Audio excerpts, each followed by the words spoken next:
Welcome to the Deep Dive, where we slice through stacks of information to deliver those golden nuggets of knowledge you need to be truly well-informed. Today, we're plunging into the legend of Alexander the Great.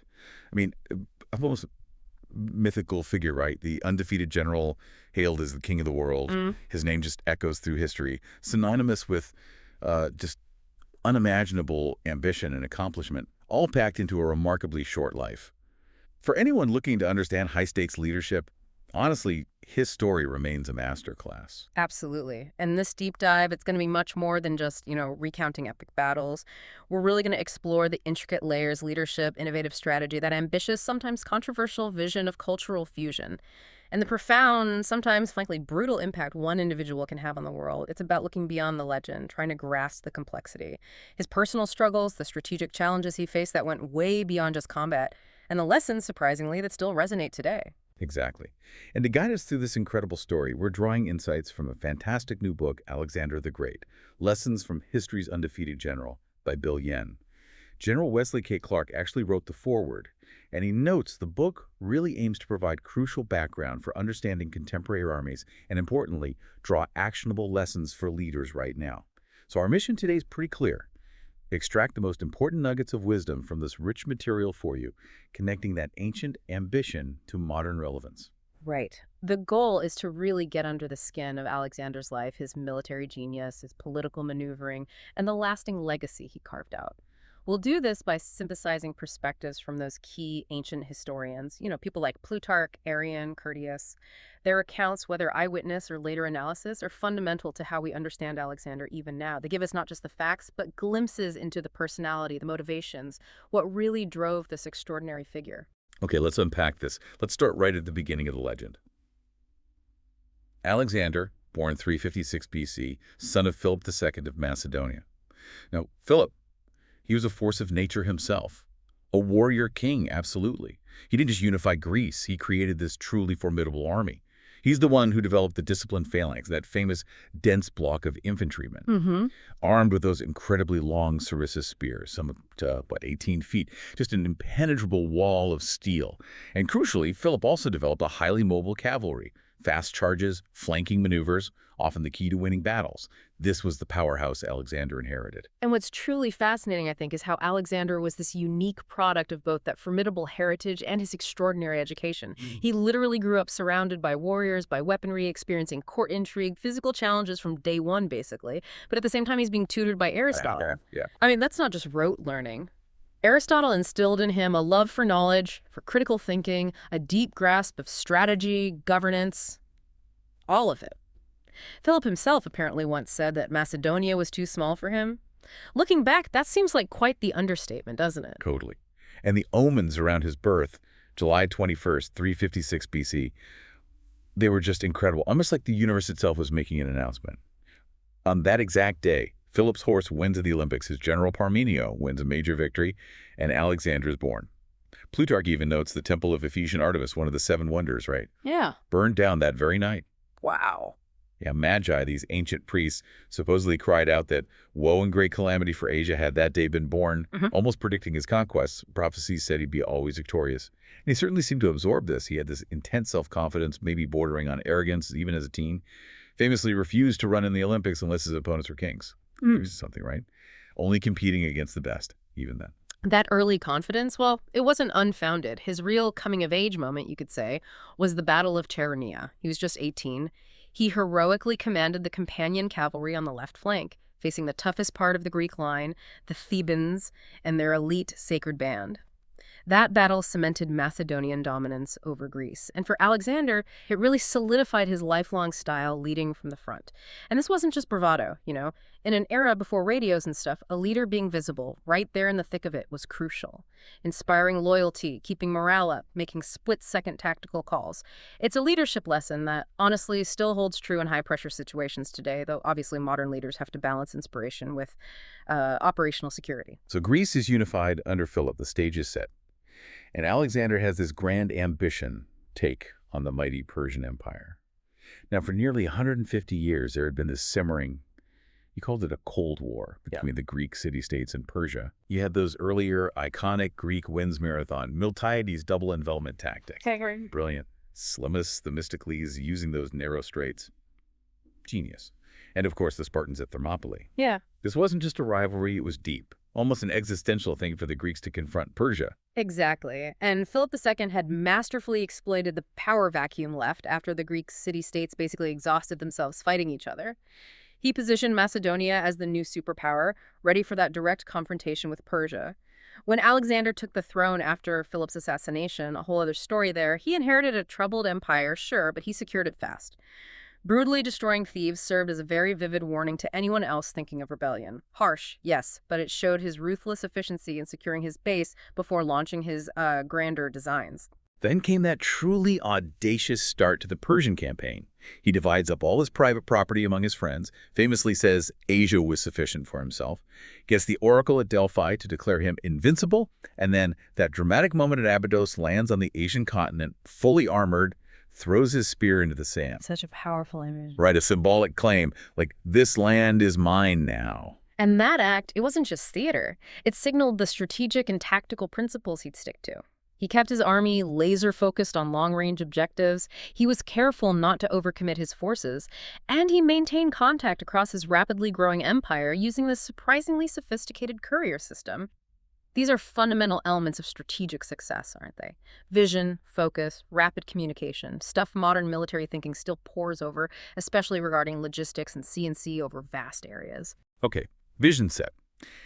Alexander quickly translates ambition into action. Let's walk through some defining victories. First up, the Battle of Granicus, 334 BC. His first major clash against Darius's satraps, those Persian provincial governors and their Greek mercenaries in Asia Minor. It famously showcased that leading from the front style. He personally kills Mithridates, gets saved by Clitus the Black. Dramatic stuff. Now, ancient accounts often exaggerate casualties, claiming Alexander lost, 34 men to Persia's 20,000? Probably not accurate. Highly unlikely, yeah. But it definitely established his personal courage, his charisma, vital for inspiring the troops. Those figures, yeah, they definitely stretch credulity, but they absolutely help build that legend of invincibility. Then, in 333 BC, you get the legend of the Gordian knot. Prophecy says whoever unties it rules the world. Everyone tries, fails. Alexander's solution. Unconventional, decisive, he just draws his sword and cuts right through it. Fulfills the prophecy his own way. Classic Alexander. Exactly. It's not just bravado, though. It shows that strategic mindset, unconventional problem-solving, rejecting limits. A quality leaders still value today when facing seemingly impossible problems. Sometimes the direct approach is the best. Then at Issus, also 333 BC, Darius III himself faces Alexander for the first time. That narrow coastal plain near the Gulf of Issus was key, wasn't it? Geographically, it neutralized Darius's much larger army. Absolutely neutralized his numbers advantage. Darius panics, flees, leaves his mother Sisygambis, his wife Statera, his daughters, all captured.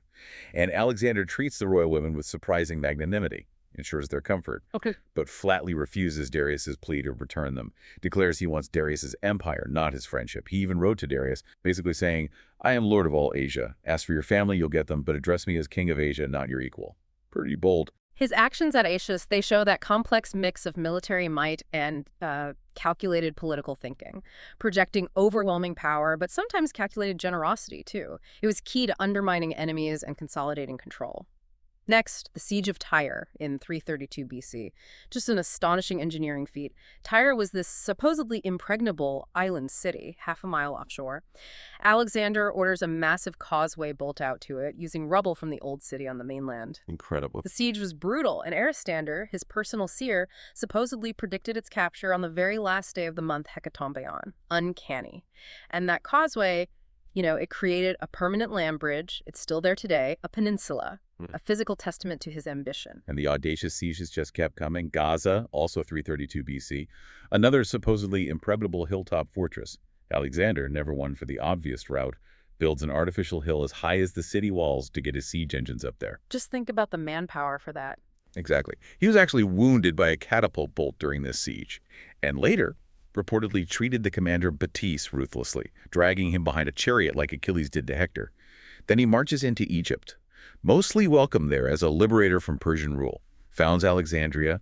He envisions it as this great new metropolis. There's an omen with birds eating barley, which Aristander spins to mean the city will nurse men of every nation. Clever reframing. Right. And his visit to the Siwa Oasis, the Oracle of Amun, reportedly declared him son of Zeus.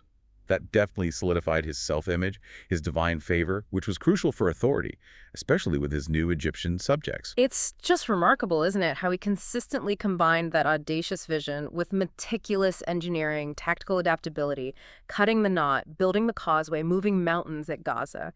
He just found a way. How did he keep that level of innovation going across such huge campaigns? That's a great question. I think, well, he empowered his engineers, right? Yeah. Rewarded ingenuity. But he also provided that unwavering political will, the resources, to tackle problems others thought impossible. And his personal involvement, his willingness to take risks himself, that had to be a huge motivator for his troops. Exactly. And his treatment of defeated leaders, like the approach with Darius's family, magnanimous but firm, and later with King Porus, we'll get to that. It shows a really sophisticated political mind working alongside the military one. He understood the psychological impact, sometimes inspiring loyalty, sometimes terror, but always projecting absolute authority. Okay, so now he's moving deeper into the Persian Empire. A new phase begins. 331 BC, Alexander pushes right into the heart of Persia for the pivotal Battle of Gaugamela. Yeah. Darius had gathered this truly massive army. Modern estimates put it around 100,000 maybe. Ancient sources claimed over 1 million, which is probably... Yeah, likely inflated, but still significantly outnumbered Alexander, no question. And it's the night before this battle that Alexander famously says, "I will not steal my victory." His officers suggested a surprise night attack. But according to Plutarch, his reasoning was he wanted a clear, undisputed win in broad daylight.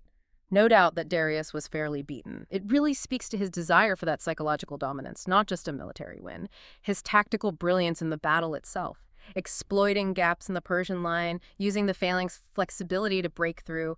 It was a true masterclass in maneuver warfare against a bigger force. And the aftermath was huge. Babylon, Susa, they surrender quickly. Alexander seizes unbelievable wealth, between 40,000 and 50,000 talents of coined money at Susa alone. A staggering amount. Hard to even conceptualize today. Hundreds of millions, maybe more. Yeah. And he even returns looted Greek statues to Athens, like those of Harmodius and Aristogeiton. A nice political touch. But then at Persepolis, his anger boils over. He finds Greek captives horrifically mutilated, calls it the most hateful of the cities of Asia. And this leads to the infamous burning of Xerxes' palace, reportedly instigated by this Athenian woman, Thais, during a drunken feast. That story, Thais urging him on during a party. It's such a vivid image. How reliable is that, do we think? And what does it tell us about, well, the human side of things, even at the top? It's one of those really tantalizing historical anecdotes, isn't it? The specific detail about Thais. Historians debate that. But the general fact of the burning, widely accepted, it likely was a symbolic act, revenge for the Persian invasions of Greece, maybe an emotional release for the Macedonians carrying that grudge for generations. Yeah. It shows that even a brilliant, calculating leader like Alexander could be swayed by emotion, or maybe the collective mood of his soldiers, especially, fueled by celebration and wine. Right. And if we connect this to the bigger picture, you start to see Alexander's vision evolving. It's not just conquest anymore. His adoption of Persian customs, what Plutarch called barbaric dress, hugely controversial with his Macedonian officers. Deeply controversial. But it was part of this really radical idea for the time. His goal to erase all distinction between conquered and conqueror, to create an amalgamated ethnicity for his massive empire. Unity, not just subjugation. You wanted to integrate, not just dominate. Revolutionary thinking, but wow, did it cause friction internally? Precisely. This evolving vision, this whole King of Asia concept, it created immense friction. Growing dissent in the army as they pushed further east, it challenged their Macedonian identity, their view of their leader. You see it in the Philautus conspiracy. Parmenio's son, Philautus, involved in a plot among officers. Alexander's reaction. Ruthless. Executes Philautus, and later his father Parmenio, a loyal veteran general, shows how much Alexander valued absolute loyalty above all else, a cold lesson in power. Then, 328 BC, the tragic death of Clitus the Black. Clitus, the guy who saved Alexander's life at Granicus. Yeah, save his life. He openly challenges Alexander during a drunken argument about Alexander acting like a god, adopting Asian customs. Alexander kills him in a fit of rage, followed by immense regret, apparently. Plutarch highlights his two vices, anger and drunkenness. It really reveals the immense pressure Alexander was under, the dangers of unchecked power, and a leadership style demanding total obedience, even from close friends, and the controversy over proskynesis, that Persian custom of prostrating bowing down before him. Aristotle's nephew, Callisthenes, refused, led to his downfall. It just highlights that huge cultural gap Alexander was trying, maybe forcibly, to bridge, how deeply traditions clashed. Which raises a really important question, doesn't it? How did Alexander manage the morale, the loyalty of an army that had followed him for years? Thousands of miles from home, objectives constantly expanding, plus those constant counterinsurgency campaigns in Central Asia. Arrian describes them as just this endless series of small, grinding skirmishes against elusive tribes. That takes a huge toll on spirit, especially for officers used to big, decisive battles. He managed it through, well, a mix. Personal charisma, sure, the promise of incredible wealth, a relentless drive for new glory, but also sheer force of will, and when he felt it was needed, making brutal examples. And the Indian campaign just intensified all these challenges. The terrain was incredibly difficult. Fierce resistance from mountain tribes. It sounds eerily like modern conflicts in that same region, actually. The Siege of Eranos in 326 BC, a classic example. This rock fortress that supposedly even Heracles couldn't take. He had to take it then, didn't he? Exactly. His engineers, his troops, endured immense hardship. And his final move, ambushing the defenders as they tried to retreat, Plutarch called it a stain on his character, shows his drive to outdo even myths, but also a harsh pragmatism sometimes. Then, the Battle of Hydaspes, also 326 BC, against the formidable King Porus. Big army, war elephants. Terrifying. The elephants were a major challenge. Alexander's river crossing strategy was brilliant. His cavalry tactics against the elephants, innovative. But it came at a cost. His famous horse, Bucephalus, was mortally wounded there. Ah, Bucephalus. Yeah. But his treatment of Porus afterwards was notably magnanimous. Reappointed him as satrap, even gave him more land, a clear strategic move to secure the region, right? Definitely strategic. And throughout these campaigns, you see Alexander's tactical genius, his leadership, still at its peak, his adaptability against different enemies, different terrains, it's just brilliant. But the personal cost to him, to his men, it was clearly immense. The relentless campaigning, the physical strain, the psychological wear and tear it was obviously building. It really brings into focus that idea of leadership sustainability. How long can even the most brilliant leader push themselves, push their team before something breaks? Which brings us right to that end of the road moment. The Hyphasis River, 326 BC. Yeah. After what, 10,000 miles? A dozen years of campaigning, his troops just refused to go further east. Alexander's first reaction, he apparently pouted, locked himself in his tent for days. It's sulking, basically. Yeah. Then gives this impassioned speech, arguing for more conquest, saying they'll face revolt if they stop now. But it was Coenus, a trusted general, who finally spoke for the army, eloquently laid out their exhaustion, their desire to go home, see their families. Faced with that unified front, plus some negative omens apparently, Alexander reluctantly agrees, turns back. A rare moment, wasn't it? His will, usually so unstoppable, hitting the wall of his army's limits. A truly significant turning point.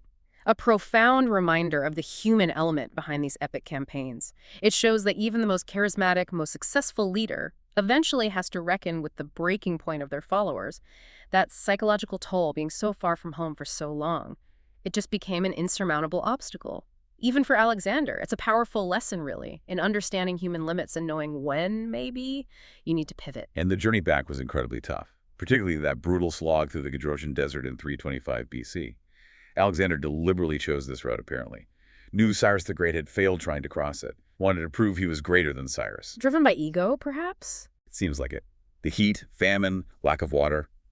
It destroyed most of his animals, and Plutarch says not even the fourth part of his fighting force made it through.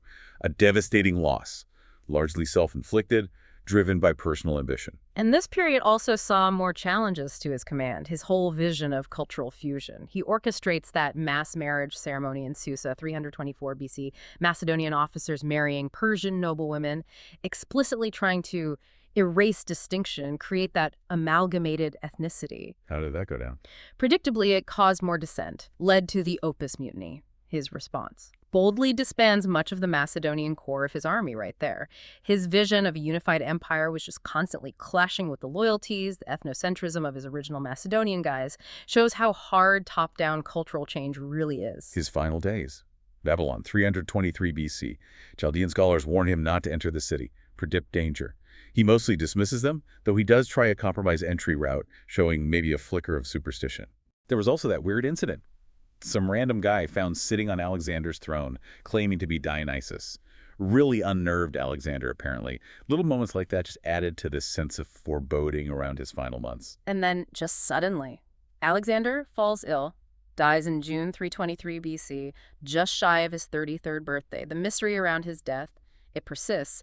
Conspiracy theories abound: poisoning by Cassander, son of Antipater, who wanted power. Right, the usual suspects. Modern medical theories suggest maybe West Nile virus, typhoid, pancreatitis from heavy drinking. Who knows? The exact cause is lost to history, but what's crystal clear is that this man who seemed invincible was, in the end, absolutely mortal. A stark reminder, isn't it? Even the greatest can't escape the limits of life. So what does this all mean for you, listening? Alexander's legacy. Profound, lasting, undeniable. His campaigns, still studied in war colleges globally, strategic brilliance, tactical innovation, combined arms, adaptability, psychological warfare. It's all there. His vision, however controversial at the time, led directly to the Hellenistic Age. That remarkable fusion of Greek, Middle Eastern, Indian civilizations shaped centuries of history. He founded numerous cities. Alexandria in Egypt, the most famous, became this incredible cultural, intellectual hub. Even Julius Caesar, centuries later, reportedly wept when he realized how much Alexander had achieved by his age. Shows his enduring power as an inspiration for ambitious leaders. And what's really fascinating, I think, is how, even though his empire fragmented almost instantly after he died, carved up by the Diadochi, his generals turned successors. His political and organizational structures were actually so robust. Those successor kingdoms, like the Seleucids in Persia, the Ptolemies in Egypt, they lasted for centuries. It's a powerful testament to his administrative genius, the framework he put in place, even if that grand vision of a totally integrated empire didn't quite pan out immediately. Alexander the Great, yeah, undefeated in battle. But maybe, in the end, his ultimate challenge wasn't an enemy army. It was the limits of his own men's will and perhaps his own mortality. What does it really mean to achieve invincibility when your grandest plans are left unfinished and your empire, for all its might, can't quite sustain itself without your personal driving force? Something to really ponder, I think, about the nature of legacy and leadership itself.